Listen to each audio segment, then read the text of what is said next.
Hello दोस्तों, नमस्कार, good morning. चलो आज हम लोग सॉइल मैकेनिक्स के जो इम्पोर्टेंट मोस्ट से क्वेश्चन है टेक्स्ट बुक के ऊपर उनको लगाने की प्रैक्टिस करते हैं। ठीक है, मैंने लगाया है तो मेरे काफ़ी क्वेश्चन गलत हो गए हैं। वैसे गलत तो होंगे ही, सीखने के लिए पहले गलत होना भी ज़रूरी है। इसलिए स्टार्ट करते हैं आज के जो भी अपने याद रखने के लिए जो भी हमें क्वेश्चन मिले हैं। पहला नंबर क्वेश्चन देखते हैं। Water that form a hydration cell around soil grains is known as. आप इसका आंसर दे सकते हैं, कुछ टाइम के लिए टाइम ले सकते हैं आप, फिर आप आंसर दें अपने हिसाब से। क्या है, क्या पता आपको ये क्वेश्चन भर रहे हो तो अपने आप को भी जज करते जाइए खुद से। ठीक है, तो इसका सही आंसर होने वाला है, वैसे मैंने लगाया स्ट्रक्चरल वाटर था जो कि गलत है। इसका सही आंसर है सॉल्वेंट वाटर। स्ट्रक्चरल वाटर क्या है इसको देख लेते हैं। द वाटर केमिकली कंबाइंड, जब तक केमिकली कंबाइंड नहीं होगा तब तक वो स्ट्रक्चरल वाटर में नहीं आएगा। सॉल्वेंट वाटर क्या था, solvent water form a hydration cell around soil grains. ठीक है, तो ये सॉल्वेंट वाटर हो गया, सॉल्वेंट वाटर हो गया। तो जो हाइड्रेशन सेल के अराउंड में होगा वो सॉल्वेंट वाटर हो जाएगा। पोर वाटर तो पता है ही, free water present in the soil naturally under hydrostatic condition and hydrostatic pressure. The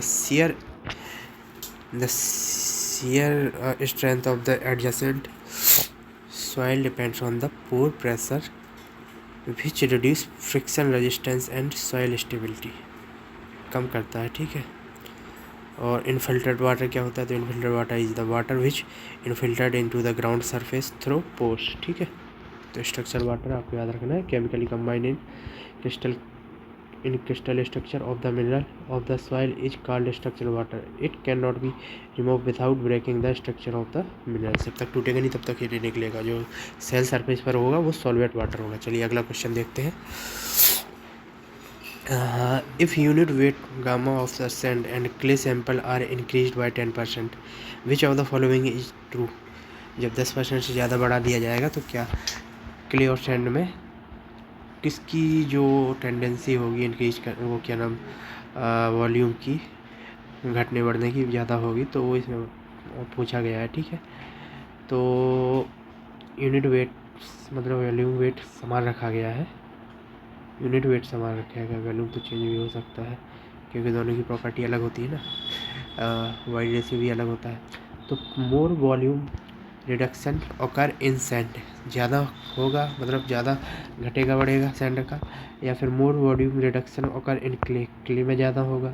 equal volume reduction, क्योंकि यूनिट वेट अगर सेम दिया गया तो क्या इक्वल वॉल्यूम रिडक्शन हो सकता है सैंड एंड क्ले में। Volume reduction in is independent of gamma, अर्थात यूनिट वेट के। तो इसका सही आंसर क्या होगा सॉरी, आप बता सकते हैं अपने हिसाब से कमेंट में, या फिर इसका सही आंसर जो होने वाला है वो है क्ले के। क्ले में क्या होता है, जैसे आपने देखा होगा ब्लैक कॉटन सॉइल, इसमें मोन्टमोनिनोलाइट एंड क्ले पार्टिकल्स ज़्यादा होते हैं, इस कारण से उसका वॉल्यूम चेंजमेंट ज़्यादा होता है। उसी प्रकार क्ले में भी यही है कि अगर आप उसमें पानी का डालेंगे तो फूल जाएगा और फिर वॉल्यूम रिडक्शन भी ज़्यादा भी होगा, पानी निकलेगा तो ज़्यादा से ज़्यादा वो क्लोज भी होगी। जैसे यहाँ पे देखते हैं, let consider montmorillonite clay expensive soil is expand as well as sink more compare to sand. ठीक है, ये पॉइंट आपको याद रखने की ज़रूरत है। अगला क्वेश्चन देखते हैं। If the shrinkage ratio of the soil corresponding to 10% change in the water content above shrinkage limit was found to be two, the soil may be classified as. इसके लिए क्या निकालना है, श्रिंकेज रेशियो का formula होता है equal to S R upon जो volume change होता है ना, initial water content minus final water content. तो इसका भी एक वॉल्यूम होता है, ये होता है initial wide volume minus final volume divided by final volume. ठीक है, मल्टीप्लाई बाय 100। इस हिसाब से देखना पड़ेगा। यहाँ पे 10% change of the water content above the shrinkage limit to be found, तो एस आर की वैल्यू दी गई है हमको 2, और जो चेंज है ये इसकी वैल्यू दी गई है 10% अर्थात 0.1, और सॉइल में भी क्लासीफाइड है, इसको बताना है कि क्या होगा, गुड होगा, मीडियम होगा, पुअर होगा। तो इस हिसाब से जो एस आर की वैल्यू आ जाएगी सिंकेज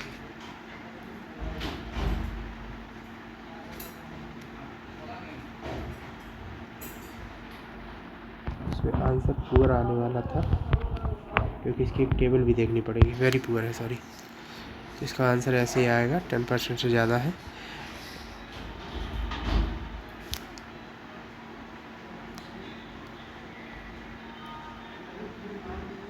परसेंटेज में वैल्यू रखेंगे जो change of the water content है, तो इसके हिसाब से 20% आ रहा है SR सिंकेज रेशियो। ये sinkage degree of the sinkage जो 20% आ रहा है, तो इस हिसाब से ये टेबल भी देखनी पड़ेगी हमको। Type of the soil,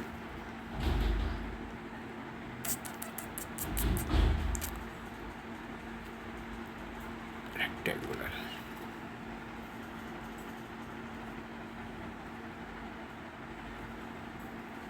copy,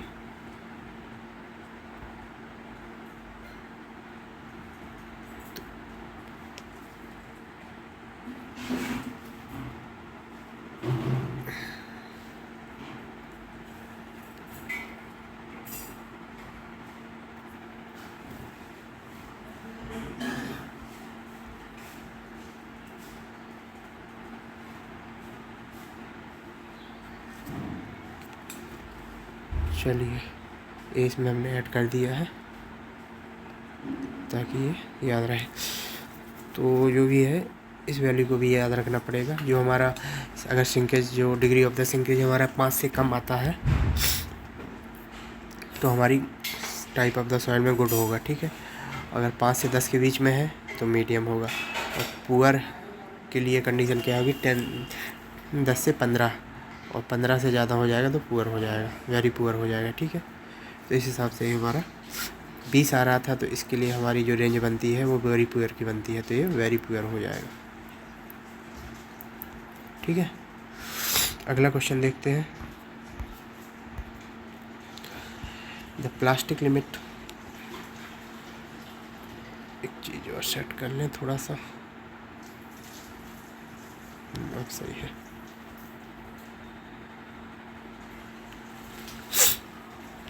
अगला क्वेश्चन देखते हैं। The plastic limit and liquid limit, the plastic limit and liquid limit of soil mass are 22% and 32% respectively. Determine the mass specific gravity of the soil sample in its dry state if sinkage ratio is 2.0, specific gravity of soil mass soil solid 2.5 and unit weight of the water is 10। तो इसमें पूछा क्या गया था, plastic में इतना दिया गया, determine the mass specific gravity, ठीक है। GM की वैल्यू निकालनी है in its dry state of the sinkage ratio. Sinkage ratio भी दिया गया है, तो इसका सोल्यूशन देखते हैं। वही फार्मूला लगेगा इसमें भी, ठीक है। निकालना है, GM की वैल्यू निकालनी है, आई थिंक, हाँ। फार्मूला सिंकेज रेशियो का रहता है वो याद कर लेंगे। इसका फार्मूला जो होता है, पहले shrinkage ratio equal to shrinkage degree of the shrinkage divided by change in the water content. तो change in the water content initial minus S से क्या रहने वाला है यहाँ पे,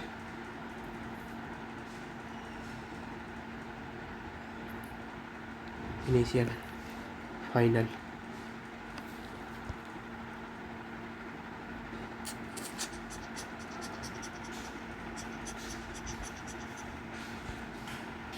जो कि इक्वल टू हो जाएगा। इसका फार्मूला क्या होता है, initial minus final divide by final into 100। ये भी फाइनल ऐप से दिखा दे रहे। तो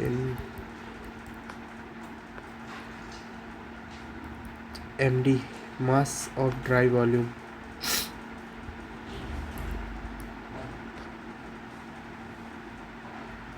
ये किसके बराबर होगा, मास of dry volume divide by rho W into VD, जो कि सेम इक्वल टू हो जाएगा gamma T divide by gamma W, जिससे हमें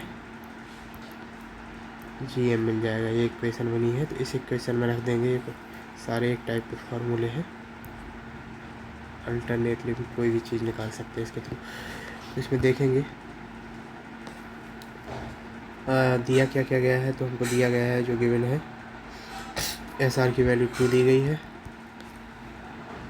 तो gamma d divide by gamma डब्ल्यू जी एम निकालना है।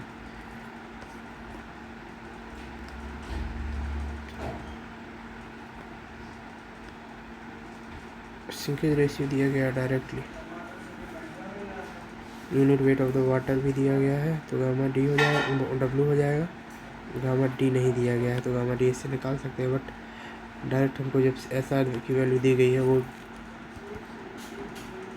जी एम के बराबर है, तो 2 ही तो हो जाएगा। ठीक है, कितना छोटा सा क्वेश्चन, बस ये फॉर्मूला याद होना चाहिए।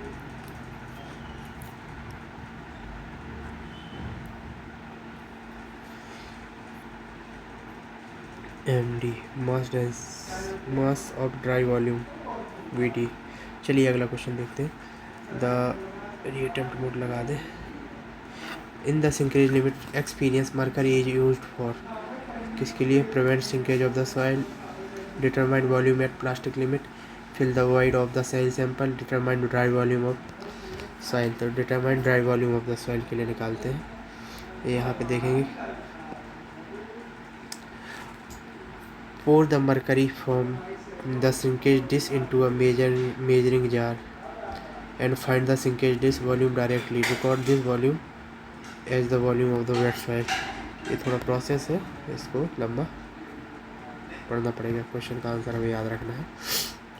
What is the optimum range of the water content adopted for sand in the standard Proctor test? Sand के लिए जो ऑप्टिमम रेंज होती है वाटर कंटेंट की वो कितनी रहने वाली है? तो इसके लिए 6 से 10 मैंने लगाया था, एक मुझे लगता है 12 से 16% होने वाला है। नहीं, 6 से 10 ही, अच्छा मैं 12 से 16 लगा दिया था। तो ये हमको याद रखना है कि क्या रहने वाला है रेंज जिसमें वाटर कंटेंट ऑप्टिमम मिले। तो सॉइल और ऑप्टिमम वाटर कंटेंट सैंड के लिए जो रहने वाला है वो है, इसको थोड़ा थिकर किए ले रहे हैं। सैंड के लिए जो रहने वाला है वो 6 से 10। सैंडी सिल्ट और सिल्टी सैंड, इसके लिए जो ऑप्टिमम वाटर कंटेंट की वैल्यू होने वाली है 8 to 12, और सिल्ट इसके लिए होने वाला है 12 to 16, और क्ले के लिए होने वाला है 14 to 20।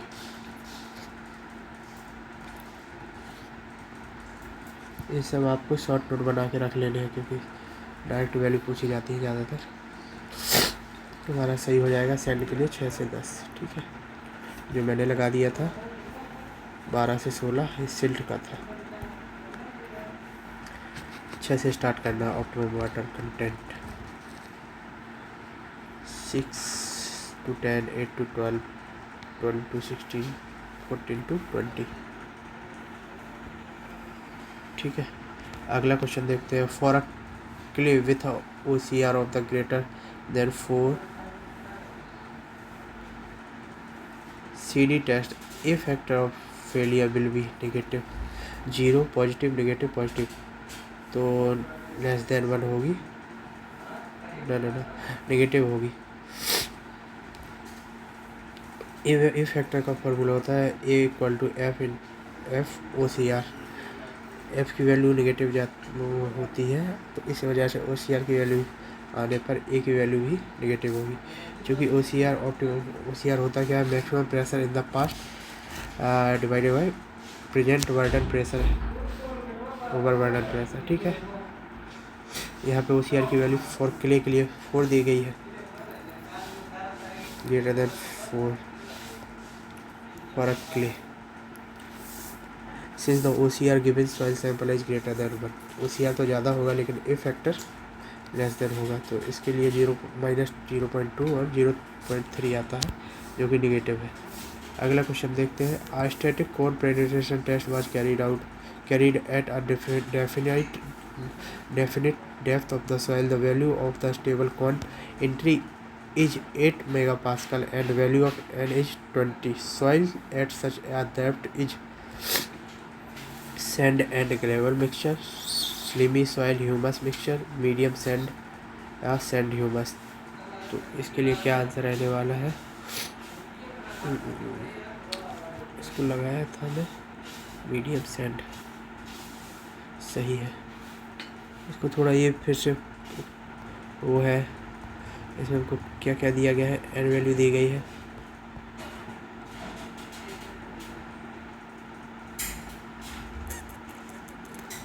कौन entry 8 megapascal, value of n is 20, medium dense sand. तो एन वैल्यू के हिसाब से यहाँ पे आप देख सकते हैं 20 यहाँ पे लाई कर रही है मीडियम डेंस के अंडर में, ठीक है। और भी चीज़ें दी गई, तो calculate the value of the static cone penetration test 8 megapascal and n value ये 20। क्यूसी जो 8 मेगापास्कल है 4 से 12 के बीच में लाई कर रहा है, और जो एन की वैल्यू है 10 से 20 के बीच में लाई कर रही है, इसलिए मीडियम सैंड हो जाएगा आंसर। बाकी ये टेबल थोड़ा लेंदी है, आप अगर याद रखना चाहें तो अपना नोट करके याद रख सकते हैं। चलिए अगला क्वेश्चन देखते हैं। The maximum settlement for a isolated footing on a clay soil should be limited to 40 mm, oh sorry 75 mm। Maximum settlement पूछा है, ना कि डिफरेंशियल सेटलमेंट। एक टेबल होता है, थोड़ा कंप्लीट टेबल नहीं दिए है इसमें। इसमें बोला गया है जो maximum settlement for the isolated foundation, sand में 50, sand and clay hard clay होगी, और प्लास्टिक क्ले होगी तो उसमें 50। फॉर आरसीसी के लिए, वो फॉर स्टील के लिए, और फॉर आरसीसी के लिए 50 एंड 75 होगा।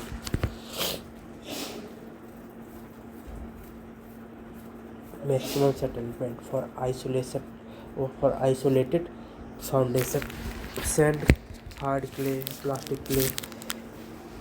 स्टील में तो सेम होगा, बट आरसीसी में चेंज हो जाएगा, आरसीसी का वेट ज़्यादा हो जाता है ना। तो प्लास्टिक क्ले में जो भी होगा वो होगा 75, बाकी में सब 50।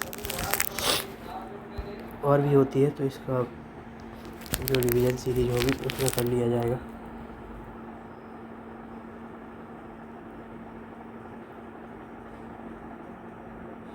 Settlement of a shallow foundation can be divided into two major categories, एक है इलास्टिक और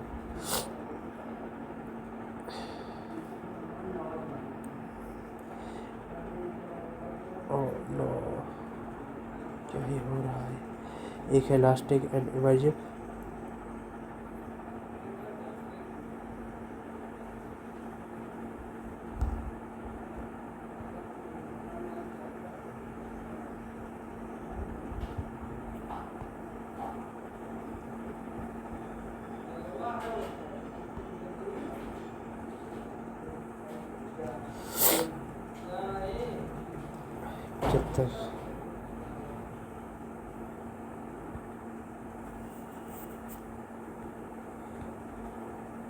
टू टाइप का सेटलमेंट होता है, इलास्टिक और इमीडिएट सेटलमेंट, और दूसरा होता है कंसोलिडेशन सेटलमेंट सेलो के लिए, ठीक है। इमीडिएट सेटलमेंट का फार्मूला होता है SI बराबर QB 1 minus mu square upon 1 upon I upon E। जो primary settlement can be given as the SP equal to CH upon 1 plus E log sigma dash plus delta sigma dash divide by sigma dash. चलिए अगला question देखते हैं।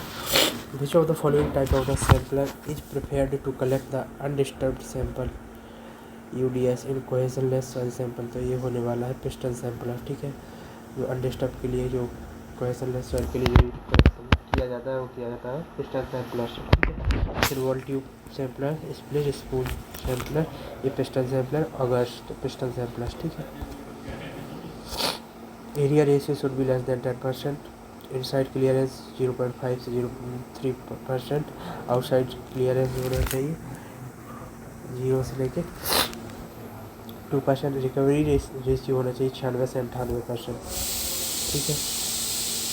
Set the effective of the degree of the disturbance as follows.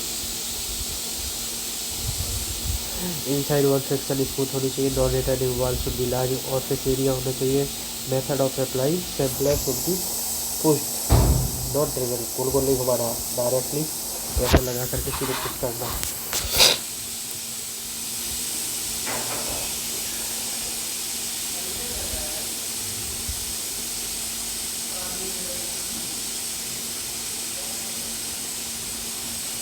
The hydrometer test for giving for grain size analysis is based on the principle at hydrometer test में जो grain size analysis किया जाता है वो कैसे किया जाता है। तो the grain size of the different size of fall through a liquid at different velocities, the grain of the different size from clusters, the include centrifugal force separated out the particles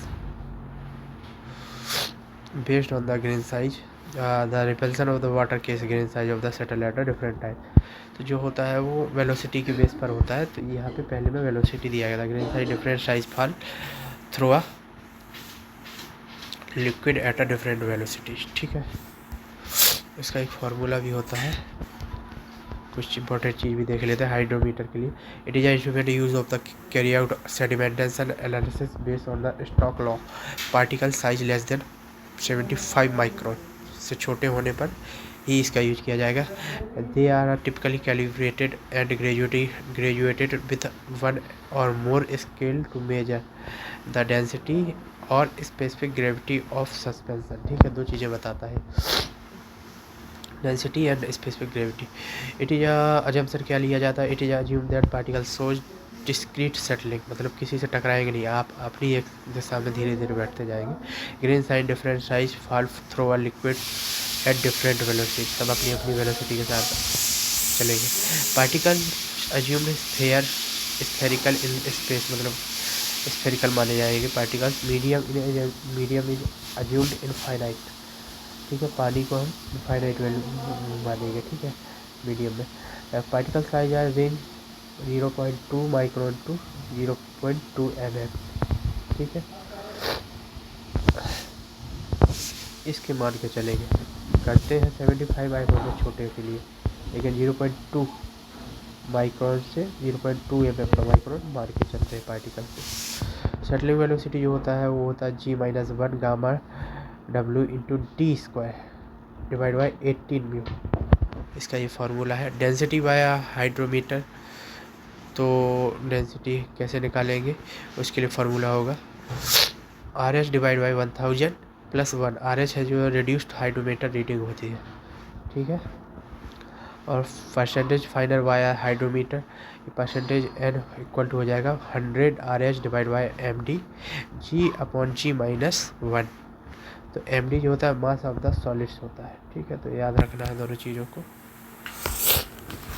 एक बार फिर से हम फॉर्मूले को यहाँ पे side में right किए ले रहे हैं ताकि याद रहे, आप भी राइट करेंगे तो ज़्यादा याद रहेगा। G-1 सेटलिंग वेट होता है G-1 gamma W D square हो जाएगा केवल, डिवाइड बाई 18 म्यू हो जाएगा। ठीक है, जबकि डेंसिटी के लिए जो हाइड्रोमीटर से होगा तो RS radius hydrometer reading divide by 1000 plus में 1 हो जाएगा। ठीक है, ये हो जाएगा डेंसिटी। और जबकि परसेंटेज फाइंड बाय हाइड्रोमीटर तो n परसेंटेज जो हो जाएगा 100 RS। हम लोग जैसे डेंसिटी निकालते तो 1000 से भाग देते हैं ना, तो इसी हिसाब से ये है, यहाँ पे हो जाएगा। जबकि परसेंटेज फाइंड में ऊपर 100 रह जाएगा। RH डिवाइड बाई MD क्या है, मास ऑफ द सॉलिड्स, और यहाँ पे G-1 हो जाएगा डिवाइडेशन में। ठीक है,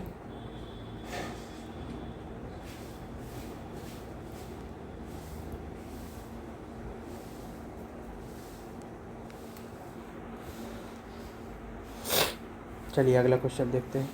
इन which this soils project does alternate layer of the sand silt and clay, किस में होगा। तो कहाँ पे ऐसा रहेगा कि सैंड सिल्ट क्ले सब मिल जाता है आपको। आज नदियों के पास आस पास जाएंगे तो देखेंगे बहते हुए में फोल्डर भी होंगे, सैंड भी होंगे, सिल्ट भी होंगे, क्ले भी होगा। तो इसमें जो हमारा रहने वाला है वो रनिंग वाटर तो किससे होता है, एलुवियल सॉइल होता है वो। ठीक है, तो एलुवियल सॉइल जो होगी उसमें होगा, तो alluvial marine deposit, marine black cotton soil, laterite soil, तो इससे आंसर एलुवियल हो जाएगा।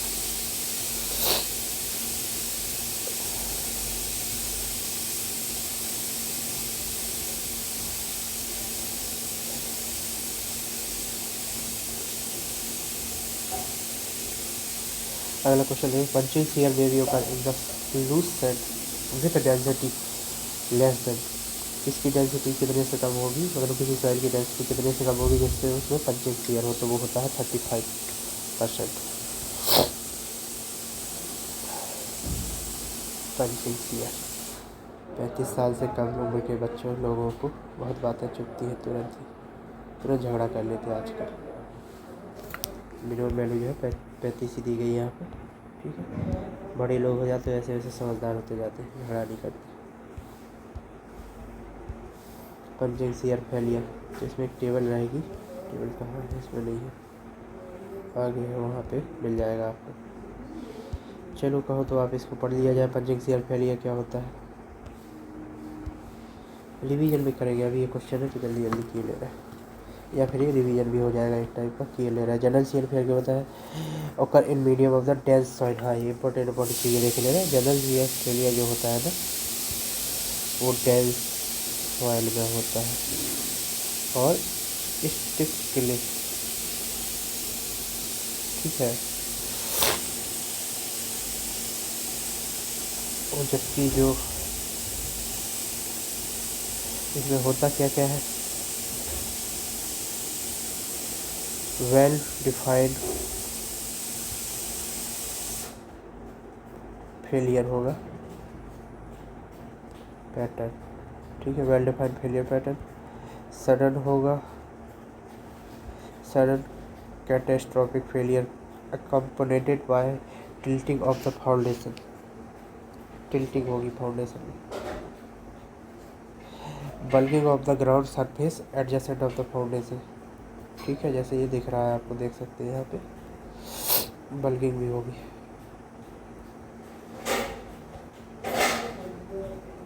इसका जो ग्राफ बनता है वो ऐसे बनता है, load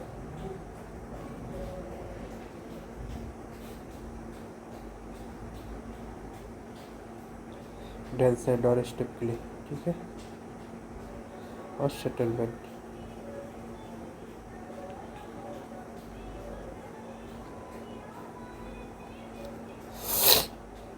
local shear failure, local shear failure किस में होता है,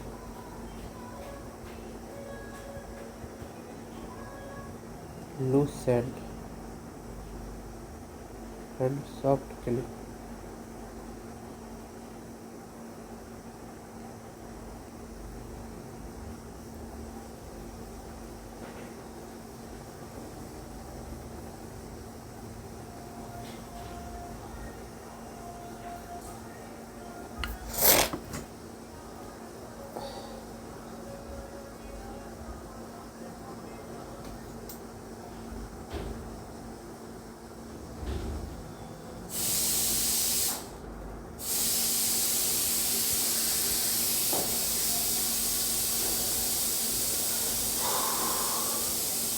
failure is not sudden, local shear failure जो होगा सडन नहीं होगा, नॉट सडन।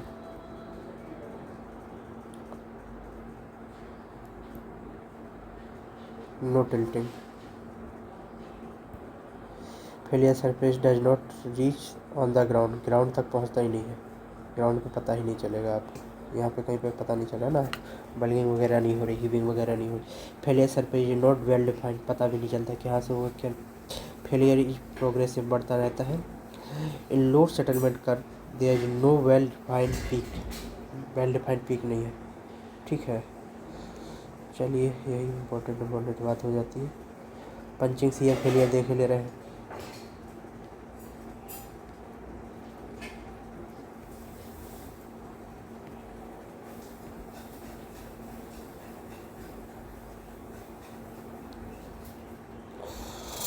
पंचिंग में जो होता है, punching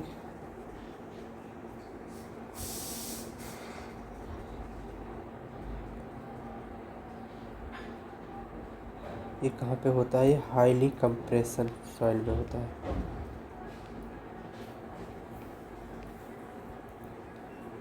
under the footing accompanied by a shearing is vertical direction around the edge of the footing. Edge के अराउंड में वर्टिकल डायरेक्शन में शेयरिंग ज़्यादा हो तो ये पंचिंग शेयर होता है। जो पंचिंग शेयर में occur the relative loose sand with relative density less than 35% से कम होगी तो इसमें पंचिंग शेयर होगा। पंचिंग शेयर फेलियर में also occur in the soil of low compressibility, जहाँ पे लो कंप्रेसिबिलिटी होगी उसमें भी होगा। यहाँ कंप्रेशन है, कंप्रेसिबिलिटी है। Punching shear may be also cause low compressibility in the foundation which is located at considerable depth. The failure surface is vertical or slightly inclined and follow the perimeter of the base, never reaches at the ground. Ground पर नहीं आता, केवल ground GS होता है general shear failure, वो आता है ground. ठीक है। There is no heaving of the ground surface। ठीक है। No failure pattern is observed। failure pattern का पता ही नहीं चलता है।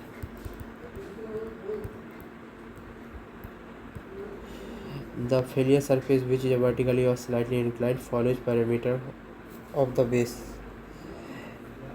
ठीक है। There is a no bulging of the soil around the footing। There is a no tilting। Failure is characterized in time of the very last settlement। जब ज़्यादा हो जाता है very last settlement होता है तब पंचिंग शेयर देखने को मिलता है। The ultimate bearing capacity is not well defined. Ultimate का पता ही नहीं चलता है तो इसका जो कर्व बनता है वो ऐसे जाता है।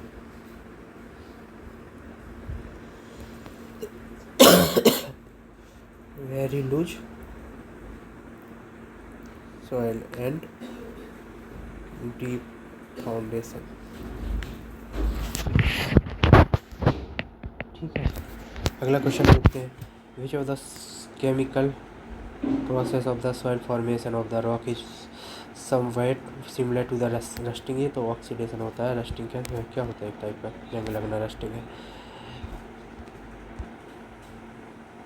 लीचिंग क्या होता है? Negative ion are removed by dissolution into water. ठीक है। In in example above we can say the K+ ion was least। K+ ion was least।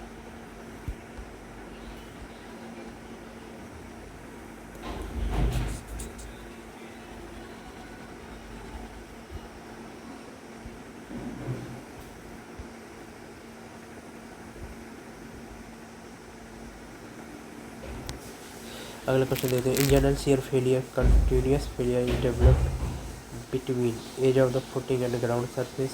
ठीक है। Foundation and ground surface, soil failure surface, ground surface and the footing. तो अभी देखा है edge end of footing and ground surface.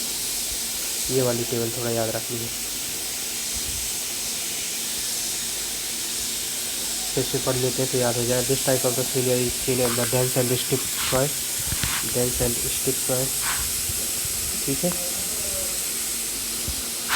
Following some are characteristic general system shear failure. Continuous well defined and distinct failure surface develop. ठीक है, पता चल जाता है। Between the edge of the footing and ground of the surface, dense और stiff soil that undergoes low compressibility experience this failure। Continuous bulging of shear mass adjacent to footing is visible। Local shear failure, this type of the failure is seen in relatively loose and soft soil।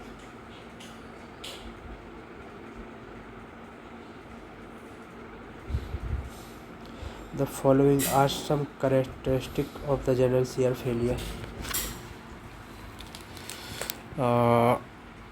क्या होता है local shear failure? Loose, relatively loose and सब soil में, जबकि ये जो होता है जनरल शेयर फेलियर होता है stiff and dense, stiff clay and dense soil में। जो लोकल शियर फेल होगा, a significant compression of the soil below the footing and partial development of the plastic equilibrium is observed. Failure is not sudden. It is no tilting or no footing. ठीक है, punching shear में भी कोई पता नहीं चलता है. There is a failure occur in the soil, very high compressibility of the soil. The failure pattern is not observed. Bulging soil or footing is absent. Type of the failure, यहाँ पे footing on the surface और shallow depth में होगा और very dense sand वाली condition होगी या फिर स्टिप क्ले वाली कंडीशन होगी, तो फिर ये जनरल शियर फेलियर होगा. बाकी सब फुटिंग डीपर सेक्शन में है तो पंचिंग होगा, सेलो डेप्थ इज लूज सैंड हो जाएगी तो भी पंचिंग होगा. दो चीज़ें याद रखनी, वेरी डेंस सैंड हो और वेरी स्टिप या फिर क्ले अंडर लोडिंग, तो भी जनरल शियर फेलियर होगा. बाकी सब में पंचिंग होगा या लोकल शियर होगा. लोकल शियर क्या होगा, putting on the saturated and normally consolidated clay under drained loading. Undrained होगा तो जनरल शियर हो जाएगा. Putting on saturated and normally consolidated clay under drain condition होगी तो लोकल या पंचिंग होगा. जबकि जब अनड्रेन्ड हो जाएगी तो फिर जनरल शियर फेलियर होगा. ठीक है, अगला क्वेश्चन देखते हैं. Is suitable for very fine grained soils for which permeability test cannot be easily conducted in the laboratory test. तो Allen Hazen formula, consolidation test, Loudon's formula, Kozeny Carman equation, तो ये हमारा हो जाएगा consolidation test. Consolidation test is done as the procedure listed IS 2720 2720 1986. Determine the rate of the magnitude of the soil consolidation when the soil is restrained laterally and loaded axially.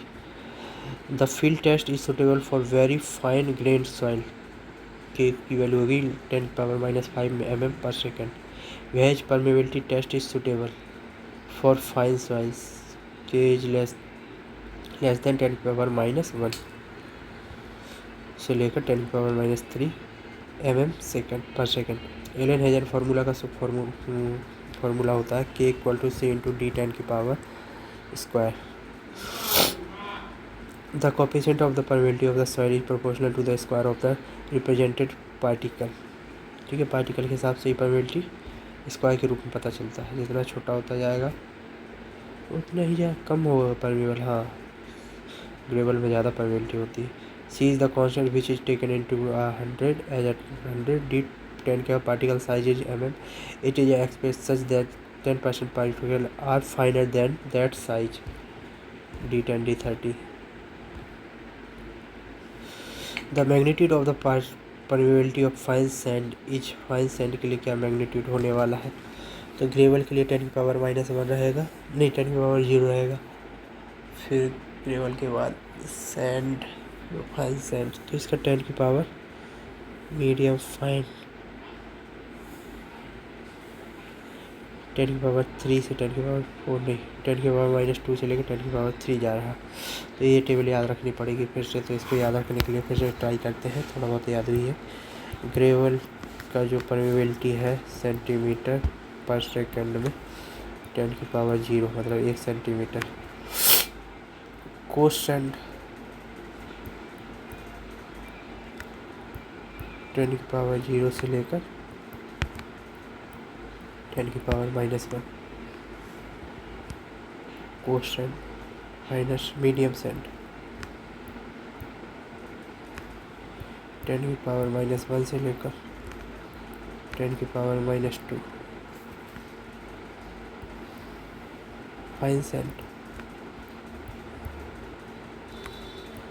10⁻⁻2 से लेकर 10⁻⁻4, वो 3 एक बढ़ता जाना. और सिल्टी सैंड 10⁻⁻3 से लेकर 10⁻⁻4. Silt 10⁻⁻4 से लेकर 5 ही है केवल. और क्ले के लिए 10⁻⁻7 से लेकर 10⁻⁹ तक याद रखना है। हाई परमिबिलिटी किसकी होगी? ग्रेवल की।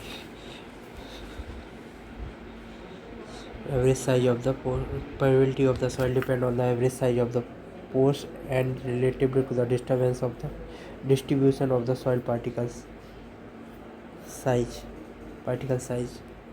shape and soil structure for different type of the soil per grain size the order of the magnitude of the permeability ये से होगी। ठीक है, अगला क्वेश्चन देखते हैं। which of the following parameter can be used as a rough guide of the determinate the type of the failure in soil? तो density index, penetration test, plate load test, angle of the shearing resistance। तो जो parameter बताता है determinate type of the failure कैसे पता चलेगा? Loose sand, मतलब उसी हिसाब से पता चलता है ना कि अगर सैंड है या लूज है कैसे है। तो इन सब चीज़ों की जानकारी एक तो एंगल ऑफ द रेजिस्टेंस पर पता चलती है, शेयरिंग रेजिस्टेंस पर। और ये शेयरिंग रेजिस्टेंस भी कब पता चलेगा? जब डेंसिटी पता होगी कि हाँ कैसी है, तो डेंसिटी इंडेक्स इसका सही आंसर हो जाता है। ठीक है, यही सब लिखा हुआ है, तो पढ़ना हो तो आप पढ़ सकते हैं। आगे देखते हैं। Arrange the various zone of the distribution of the soil moisture in the infiltration process. तो इसका जो कंडीशन होती है ये होती है स्टार्ट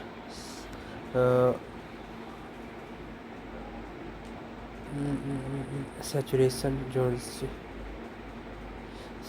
वेटिंग से स्टार्ट, सैचुरेशन से स्टार्ट, ट्रांजिशन वेटिंग पी से तो है ही नहीं कोई स्टार्ट। ये सैचुरेशन और सी से है, तो ट्रांजिशन जो डायरेक्ट आएगा नहीं, सैचुरेशन से स्टार्ट होगी। तो ए और डी, ए के बाद डी, पहले सैचुरेशन जोन आएगा, फिर ट्रांजिशन जोन आएगा, फिर ट्रांसलेशन जोन आएगा, फिर बी वेटिंग जोन आ जाएगा। ठीक है, चलिए अगला देखते हैं। A sample of dry soil with 68 gram, last question है ये। Find the void ratio, the total volume of the sample is 40 ml and specific gravity of specific gravity solid is 2.6। तो इसमें निकालना क्या है? वाइड रेशियो निकालना, ई की value निकालना। तो ई बराबर क्या होता है?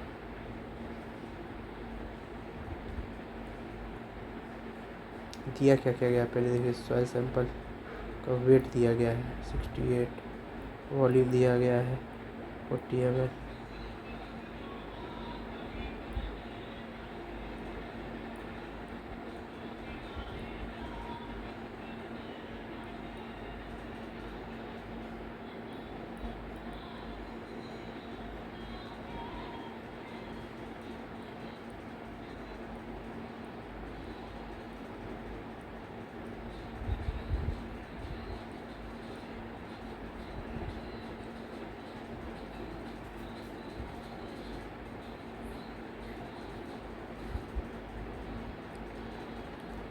वाइड रेशियो निकालना है तो जीएस के थ्रू क्या था? जीएस गामा डब्ल्यू 1 + ई गामा डी।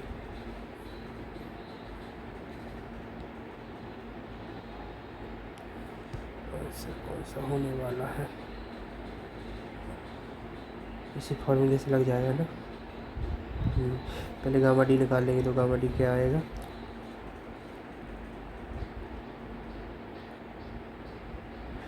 ड्राई वेट 68 ग्राम दिया गया है।